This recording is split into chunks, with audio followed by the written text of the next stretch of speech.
Today we're gonna read the first chapter of Thus Spoke Zarathustra after the prologue. The prologue is finished. Zarathustra has understood everything he needs to understand. I have no idea who he's talking to. He doesn't say. He just begins the book with talking about his ideas. It doesn't really speak about who he talks to, and that's quite about, as we said before, the plot doesn't really matter over here. It's simply the ideas. The plot is just like a help for the ideas to come along.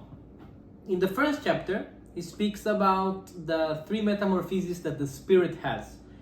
In the beginning, it's the spirit, of course, and then it becomes a camel, and then it becomes a lion, and then it becomes a child. Now, each one of those stages are the evolution to become one of the things that the Ubermensch might have to have, right? Like that has to have things that to become an Ubermensch. The spirit is basically us, right? Like it's just the spirit that flows around in humankind, the spirit that is just whatever is flowing in all of us. And the metamorphosis is basically its evolution. So in the beginning, it's just a spirit, right? Like it's just a basic thing. It just carries around heavy stuff. I'll explain exactly what it means. Heavy stuff is, of course, writing about it, but in the beginning, it's just a spirit. Then it becomes a camel, which is still carrying a lot of things, and then it becomes a lion, which is basically kind of free, so to speak, very violent and free and attacking and rebellious. And then it becomes a child, and the child is just it's like a fucking clean sheet, right? It doesn't have ideas, it doesn't have values, it doesn't have anything, right? So I think also I'll talk about it later in depth, but just for introduction, this is why we love kids. We love kids because they are nothing, because they have no values, they're innocent, they're just laughing all the time and asking many questions. And the reason they're cute is because they don't have the values and the traditions we evolved to ourselves as human beings. Let's begin. The first quote that I want to read is, "There are many heavy things for the spirit, for the strong, weight-bearing spirit, in which dwell respect and awe. Its strength longs for the heaviest. What is heavy? Thus asks the weight-bearing spirit, thus it kneels like the camel and wants to be well laden." After you read the chapter, you understand what he meant, and then you need to, generally speaking, when you read the book, always read it twice, because you need to really comprehend everything. Sometimes I even read 10 times before I understand what he wants.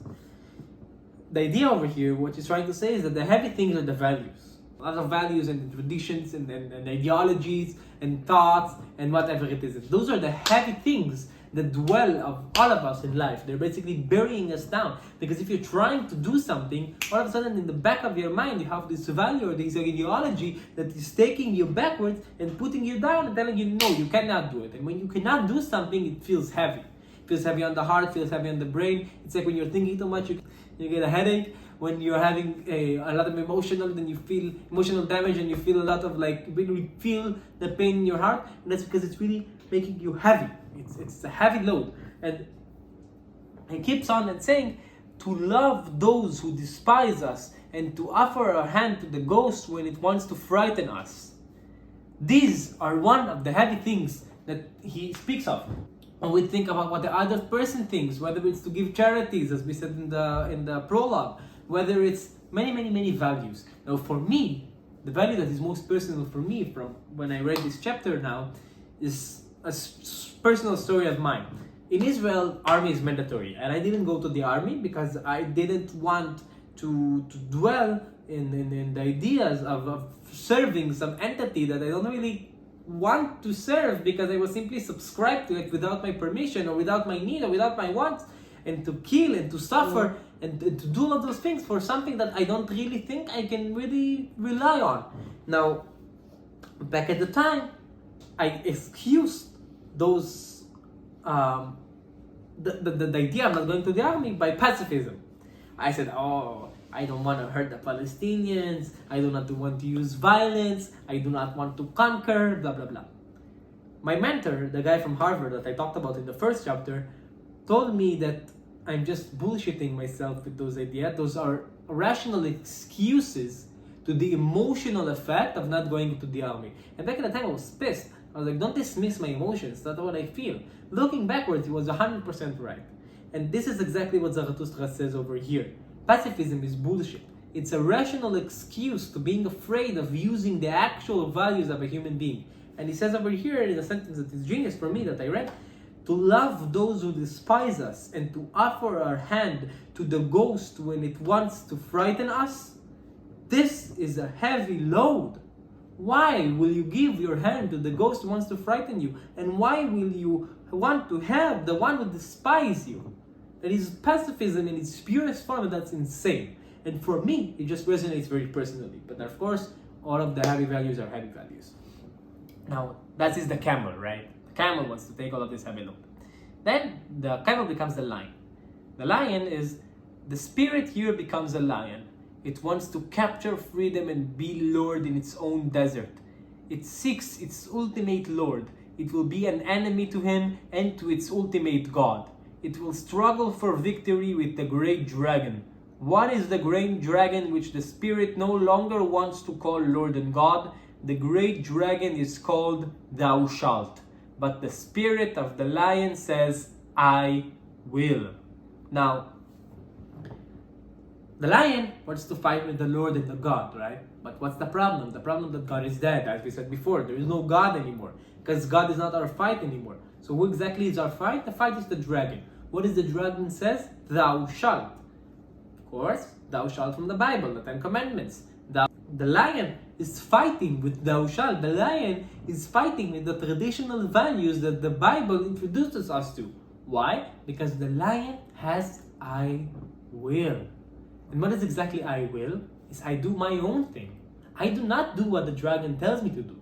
I do my own thing. Now, when the lion does what says I will, he's basically fighting against an entity. He's recognizing and understanding that there is something against him that he needs to fight and he needs to rebel on.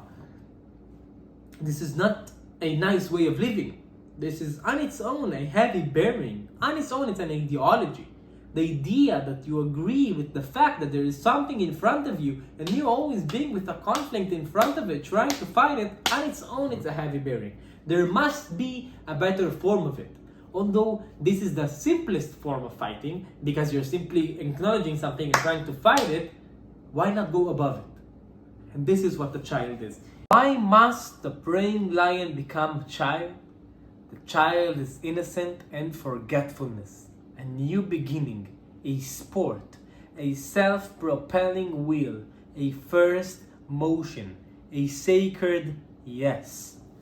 The kid, the child is the creation itself, a blank new sheet with no remorse, guilt, values, ideas, thoughts, conditioning, anything.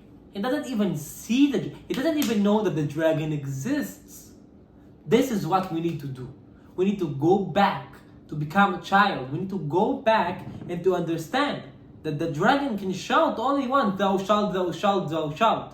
Instead of screaming back, I will, I will, I will, ignore the idea that there isn't such a thing, a dragon, because you're living your own life.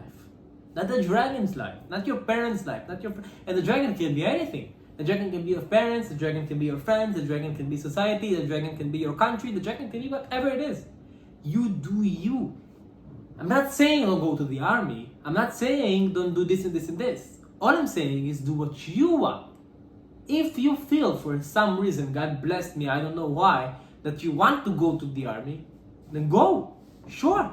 If you feel like living a 9-to-5 job, not like in a way of being a worker, but in a way of living an actual 9-to-5 job, going to work, being in traffic, come back, drink a beer, watch a movie. If you feel that's what you want, sure. I love beers, I love watching movies, I like it, that's why I do it. But if you don't like it, if you feel like your life is not going the way you want to, simply because there is a dragon screaming at you, thou shalt, become a child.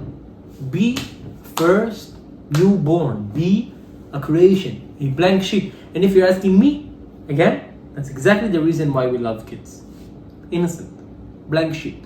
Nothing happened, nothing will happen soon, because they're just living the life as it is. And that's what we want, the innocence. Thank you guys for watching.